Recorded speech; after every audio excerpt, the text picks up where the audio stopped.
Olá, boa tarde. Boa tarde. Jornal da Cultura, a primeira edição dessa terça-feira começa agora. Comissão do Senado, presidida por investigado na Lava Jato, faz sabatina de Alexandre de Moraes, indicado pelo Planalto ao Supremo Tribunal Federal. Moraes precisa de maioria simples em votação para ser aprovado e assumir, entre outras atribuições, a revisão da operação. O sedentarismo faz vítimas cada vez mais cedo entre os brasileiros. As crianças acostumadas a passatempos eletrônicos precisam do exemplo dos pais para evitar problemas de saúde. O governo encaminha ao Congresso projeto de lei de ajuda aos estados. Em troca de facilidades para pagar as dívidas, texto exige a privatização de bancos e empresas de energia e saneamento. Cresce a venda de usados para garantir uma renda extra no fim do mês. Em meio à crise, o desapego pode ser rentável. O projeto das 10 medidas contra a corrupção deve continuar com as deformações aprovadas pelos deputados. Apesar da ordem da Justiça para votar o projeto inicial, o presidente da Câmara diz que vai encaminhar o texto modificado ao Senado. Carnaval é folia para uns e dor de cabeça para outros. Moradores de bairros badalados nessa época do ano criam estratégias para não ficarem reféns da multidão. Quando a gente fala da saúde da garotada, da criançada, olha, teclar nos celulares ou no controle remoto não conta como atividade física, viu? Brincar, jogar, nadar, se mexer, isso sim conta muito. O sedentarismo na infância leva a problemas de saúde e pode comprometer a vida adulta. E os pais não podem exigir dos filhos o que eles próprios não fazem. Por isso, exercícios e alimentação adequada em família tem tudo para dar certo.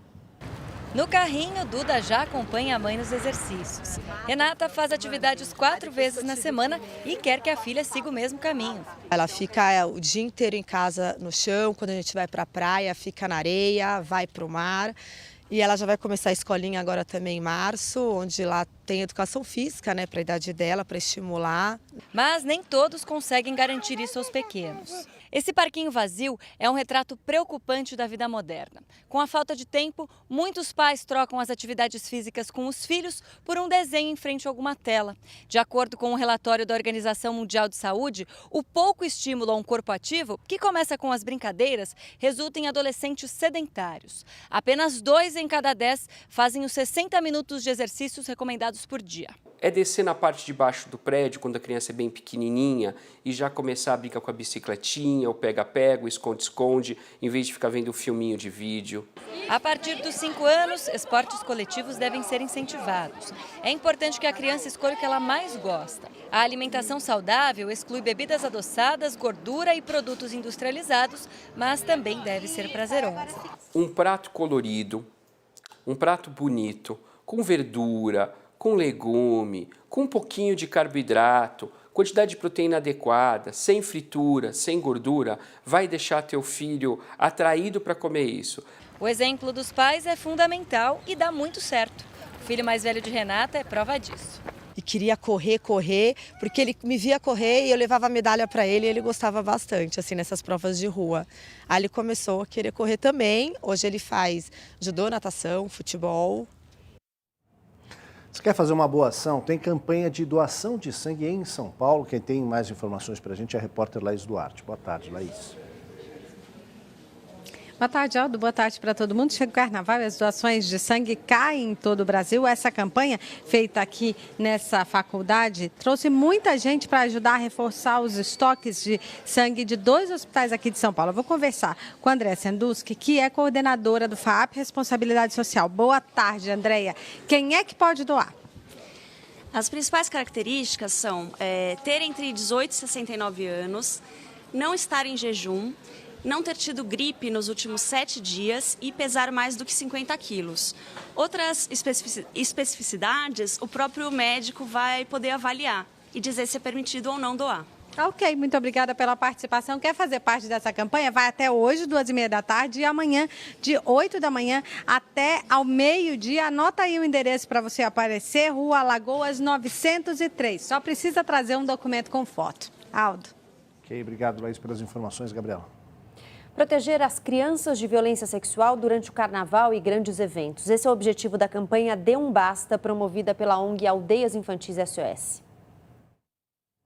A campanha já coletou mais de 2.000 assinaturas que serão entregues à Secretaria dos Direitos Humanos e também às prefeituras de cidades onde acontecem grandes eventos de carnaval, já que nesse período aumentam em 20% os casos de violência contra crianças. Eu converso agora com Sandra Greco, que é gestora nacional da Aldeias Infantis SOS Brasil. Sandra, qual que é o objetivo dessa petição?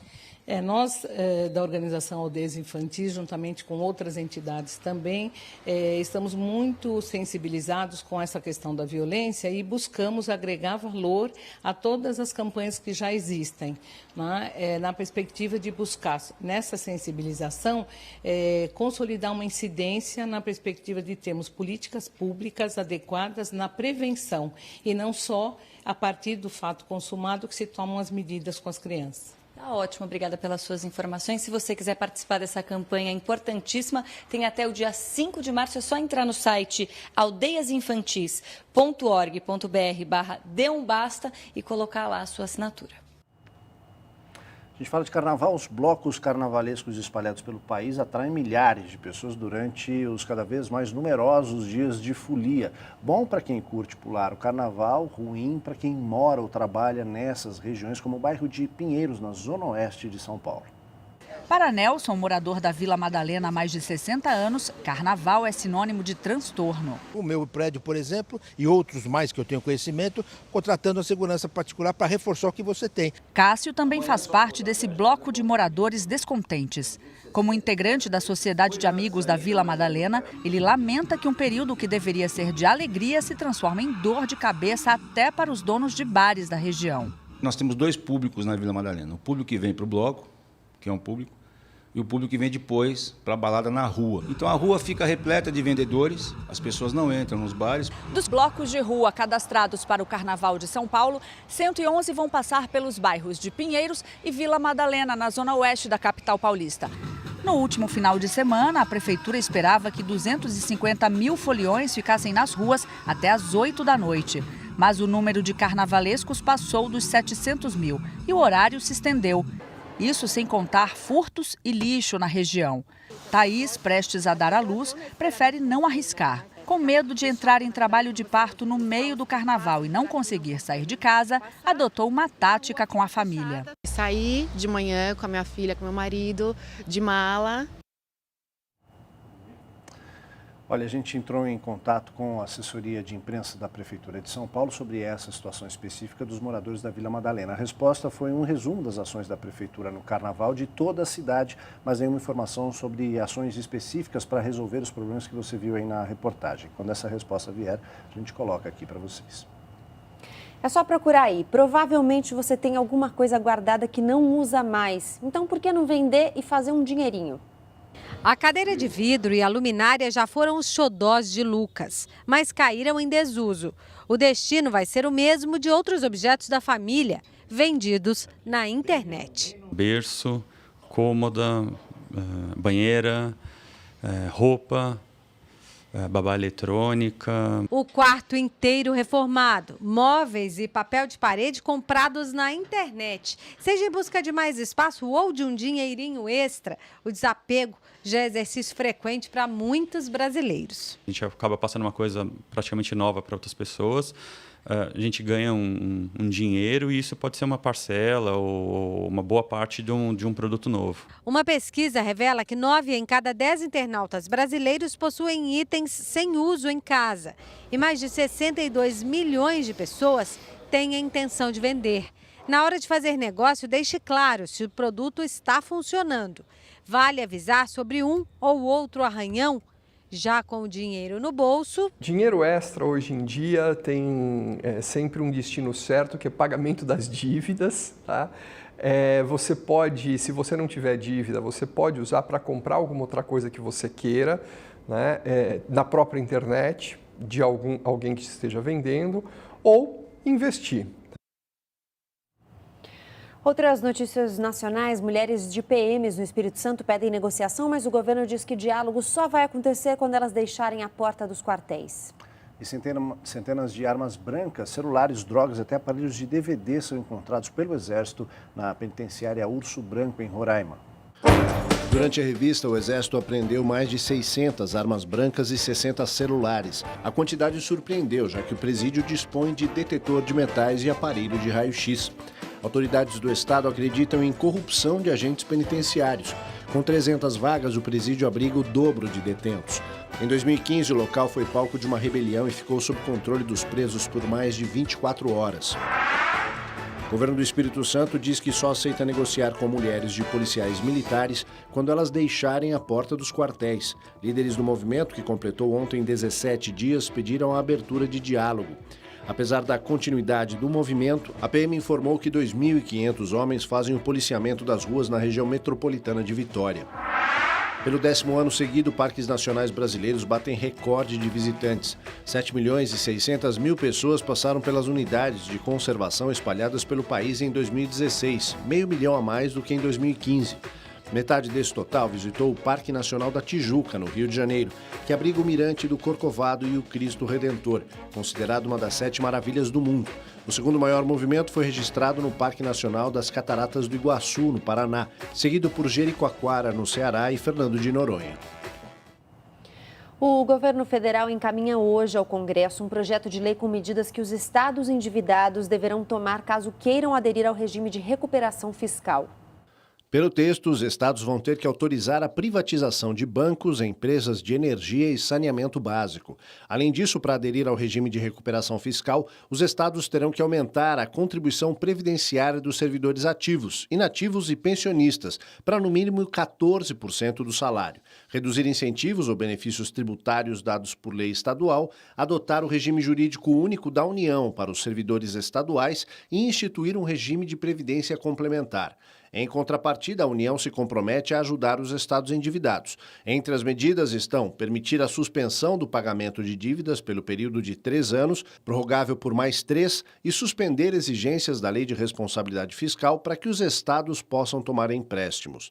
De olho nesse projeto e depois de promessas de cargos à base aliada, a Assembleia Legislativa do Rio de Janeiro levou 5 minutos para aprovar um projeto de lei que privatiza a Companhia Estadual de Águas e Esgoto. O plano do governador Luiz Fernando Pezão é entregar as ações da empresa em troca de um empréstimo de 3,5 bilhões de reais para pagar salários atrasados, o que é vedado por lei. Além disso, o governo acredita que a suspensão do pagamento da dívida traria um alívio de 10 bilhões de reais, equivalentes à metade do déficit previsto para o ano. A manobra causou protestos no centro da cidade e 20 pessoas foram presas. Ainda sobre o governador Pezão, o Ministério Público do Rio abriu processo contra ele por improbidade administrativa. Pezão é acusado de ter gastado menos em saúde do que o que determina a lei. O governador disse que teve as contas aprovadas pelo Tribunal de Contas do Estado. Para as notícias de Brasília, o Senado faz nesse momento a sabatina do indicado do Planalto para o Supremo Tribunal Federal, o ex-ministro da Justiça, Alexandre de Moraes. A conversa começou às 10 da manhã. Entre os sabatinadores, pelo menos uma dezena de senadores está na mira da Lava Jato. E o relatório da Polícia Federal diz que há indícios de que Lula, Dilma e Aloysio Mercadante tentaram atrapalhar a operação. O relatório da Polícia Federal encaminhado ao ministro Edson Fachin, relator da Lava Jato no Supremo, e ao Procurador-Geral da República, Rodrigo Janot, tem como base a indicação do ex-presidente Luiz Inácio Lula da Silva para o cargo de ministro-chefe da Casa Civil pela ex-presidente Dilma Rousseff. E o ex-ministro Aloysio Mercadante também teria praticado tráfico de influência. Apesar das afirmações, a PF não indiciou nenhum deles. Todos negam as acusações. Os assombros com a Lava Jato em Brasília continuam e o Planalto se esforça para aprovar o ex-ministro da Justiça para a vaga de Teori Zavascki no Supremo. A sabatina deve durar 7 horas. A oposição pretende dificultar a vida de Moraes, mas a maioria da Comissão de Constituição e Justiça está com o governo. Dos 27 titulares, 5 são citados na Lava Jato, inclusive o presidente da comissão, Edson Lobão. Outros 5 suplentes também estão nas delações homologadas pela Justiça. Para ser confirmado, Moraes precisa de maioria simples na votação entre os senadores da CCJ. Depois, maioria simples de novo na votação em plenário, com os 81 senadores. O presidente do Senado, Eunício Oliveira, também citado na Lava Jato, promete encaminhar a votação, que é secreta ainda hoje. O senador Romero Jucá, citado nas planilhas de propinas da Odebrecht como caju, deu mais uma. Acontece o seguinte, o Supremo Tribunal Federal estuda dar foro privilegiado a políticos só quando o crime for cometido no exercício do cargo que tem esse direito. Crimes cometidos fora disso seriam investigados pela Justiça de primeira instância. Portanto, na prática, os políticos perderiam o foro privilegiado na maior parte dos casos. Daí, parlamentares estudam aprovar uma emenda à Constituição que retire também o foro privilegiado de juízes e promotores. A cereja do bolo nessa queda de braço é a declaração do senador Jucá. Não dá para repetir aqui, mas ele disse que perder o foro privilegiado é igual a... aquela palavra que designa uma prática sexual em grupo. Tem que ser para todo mundo, disse ele a um portal de notícias. Estou gostando de ver, viu? O senador Romero Jucá está deixando cada vez mais claras as coisas em Brasília. Para terminar, lembra do projeto de lei das 10 medidas contra a corrupção que os deputados deformaram? O Supremo mandou começar a votar de novo, do zero, sem as alterações. Precisava recontar as assinaturas, lembra? Pois é, agora o presidente da Câmara dos Deputados, Rodrigo Maia, o Botafogo nas planilhas odebrechtianas, diz que entende que não precisa votar de novo. Depois da conferência das assinaturas, ele vai mandar para o Senado o texto, modificado pelos colegas. Ou seja, a Câmara vai constatar que 2 milhões de brasileiros assinaram o documento, mas não está nem aí para garantir que a vontade deles seja respeitada. E segue o jogo! A seguir, 5 milhões de pessoas passam fome num único país. Metade da população do Sudão do Sul está sem alimentos por causa da crise e da guerra. E mais, Justiça Desportiva manda fazer jogo entre Atlético Paranaense e Curitiba, dessa vez com transmissão pela internet garantida.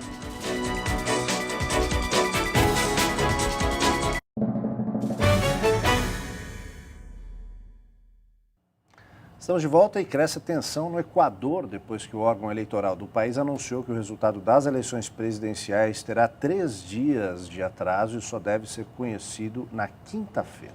Até agora, cerca de 93% das urnas foram apuradas. As autoridades alegam problemas de logística na apuração. Governistas e opositores protestam em várias regiões do país.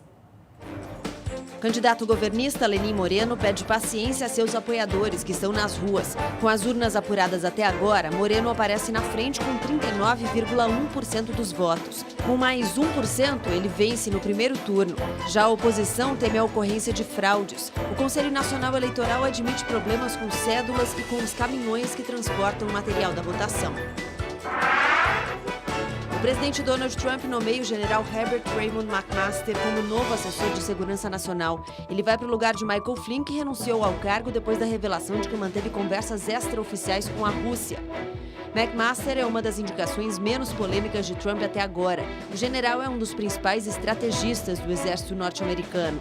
Trump também prepara para essa semana o plano contra a imigração. Depois de ver derrubado na justiça seu decreto para barrar refugiados e imigrantes muçulmanos, o republicano vai intensificar a expulsão de imigrantes que já estão no país. O texto prevê a contratação de 15 mil novos agentes, a aceleração e ampliação das deportações e a possibilidade de enviar de volta ao país de origem os imigrantes flagrados na fronteira. O governo do Sudão declara a situação de fome no país.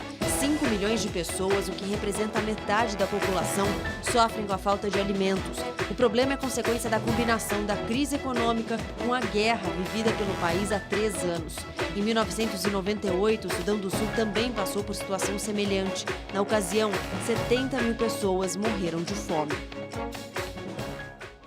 Inaceitável pessoas morrerem de fome, né? Vamos à hora do esporte. O Cadu já está por aqui. Boa tarde, Cadu. Já estamos. Tranquilo? Tudo bem? Maravilha, Gabi. Bem-vindo, Cadu. Obrigado, gente. Vamos lá. Nossa hora do esporte desta... Hoje é nossa... Terça-feira, só para confirmar, saber se estava tudo certo. Terça, dia 21, dei uma colada aqui.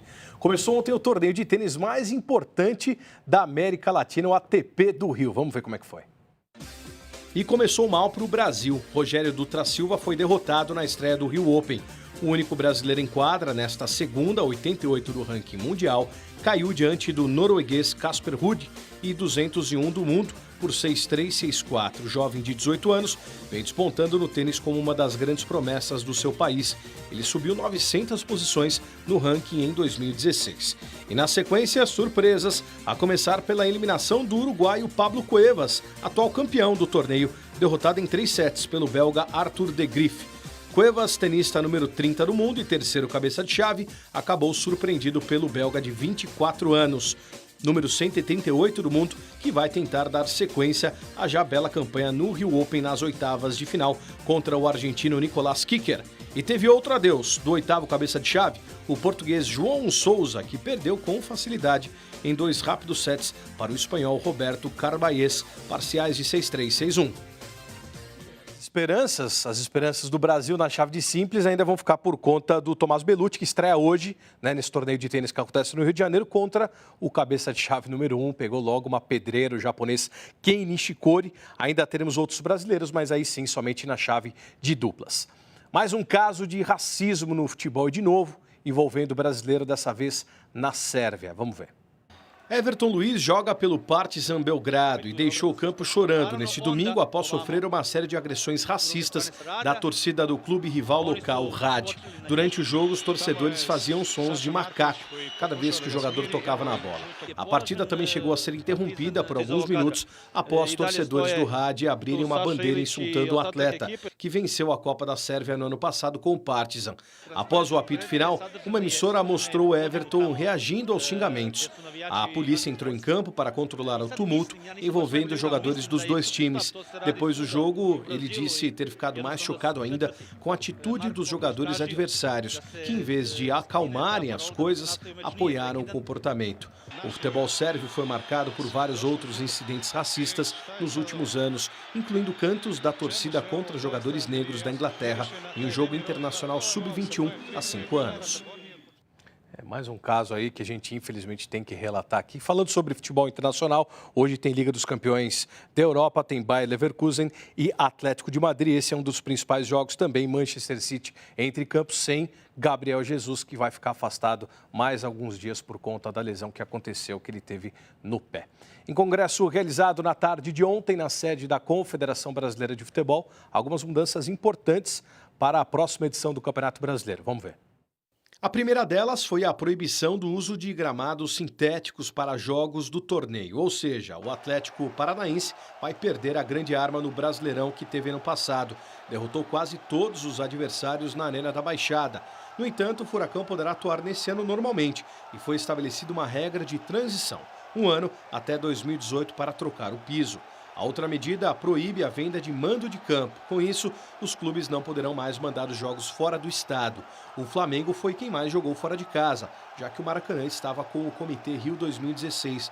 O presidente rubro-negro argumentou que os jogos fora do território fluminense ocorreram quando não havia onde o time atuar. Assim, o Flamengo, que tinha, entre outras propostas, fazer do Pacaembu, em São Paulo, sua segunda casa, vai ter de utilizar o estádio na Ilha do Governador. E em relação ao imbróglio do final de semana do clássico Atletiba, o Tribunal de Justiça Desportiva do Paraná decidiu que o jogo vai sim acontecer dia 1º de março e terá transmissão pelo YouTube. Vamos ver, né? Se até dia 1º de março as coisas permanecem desta maneira. Na noite desta segunda-feira, a maioria do Conselho Deliberativo do Corinthians votou a favor do presidente Roberto de Andrade. Ou seja, não houve impeachment do atual mandatário, foram 183 votos favoráveis a Andrade e 81 contrários. Ele estava sendo acusado de assinar documentos antes de tomar posse como presidente. Acaba de sair informação também nos portais aqui que em março ele deve sofrer uma nova votação e que, caso as contas não sejam aprovadas, ele também pode sofrer um novo processo de impeachment. Então, festival lá no Corinthians, hein? Valeu, Cadu, obrigado. Valeu, gente. Até amanhã. Até amanhã. Jornal Cultura, primeira edição, fica por aqui. Uma ótima tarde para você. Agora tem JC Debate, a gente volta amanhã ao meio-dia. Ótima tarde para você. Tchau. Tchau.